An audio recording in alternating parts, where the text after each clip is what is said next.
বিসমিল্লাহির রহমানির রহিম। ইদানিং হচ্ছে একটা জিনিস ভাইরাল হয়েছে, সেই জিনিসটা হইলো যে দুইজন ভাই মিলে একজন ভাইয়ের চোখ উঠাইতাছিল।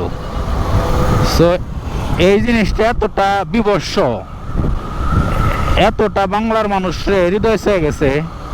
আসলে আমাদের সমাজ, আমাদের দেশ কোন জায়গায় পৌঁছাইছে যে ভাইয়ের সম্পদ আত্মসাৎ করার জন্য ভাইয়ের চোখ উঠানো, মানে এটা তো একজন নিকৃষ্ট ব্যক্তি, যারা হচ্ছে মানে যাদের একবার নিকৃষ্ট, যাদের কোনো মানে বংশ পরিচয় নাই, যাদের কোনো মা বাবা নাই, তারাও তো এই কাজটা করবে না।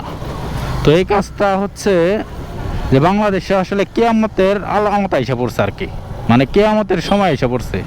সো এটা হচ্ছে বোঝা যায়। আর সবচেয়ে বড় বিষয় হচ্ছে যে আপনার যে কয়জন ভাই বোনই থাকেন না কেন, আপনি একজন মানুষ হিসাবে আপনার সর্বপ্রথম দায়িত্ব হচ্ছে যে আপনার বাবার সম্পত্তি এটা হচ্ছে সমপরিমাণে ভাগ হইব। এই জিনিসটা হলো আপনার বুঝতে হইব, ঠিক আছে? এই জিনিসটা যদি না বুঝেন তাহলে হলো আপনি হচ্ছে মানে খুবই বিভাগে বেড়ে যাবেন, ঝামেলা বেড়ে যাবেন।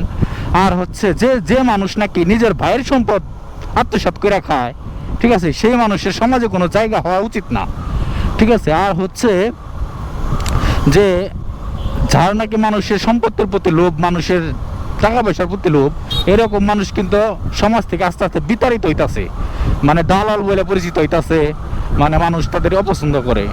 সো আপনি মানুষ হিসেবে ভাই যে যেরকমই থাকেন না কেন, আপনার বাবার যদি 10 টাকাও থাকে, ওই 10 টাকা আপনি আপনার বাইরে 5 টাকা বোঝাই দেন, আপনি 5 টাকা নেন, ঠিক আছে? সমাজ সুন্দর হইব, দেশ ভালো থাকবো। সো এরকম আমাদের সমাজে যে অবক্ষয় শুরু হয়েছে, ঠিক আছে, একজনের সম্পদ আর একজনের মাইরা খাওয়া বা মা বাবার সম্পত্তি থেকে বাইরে বোনদের বঞ্চিত করা, ঠিক আছে, এই জিনিসটা আসলে সমাজ থেকে উঠে যাওয়া দরকার। হ্যাঁ, যার যার প্রাপ্য তারে বুঝাই দেওয়া দরকার।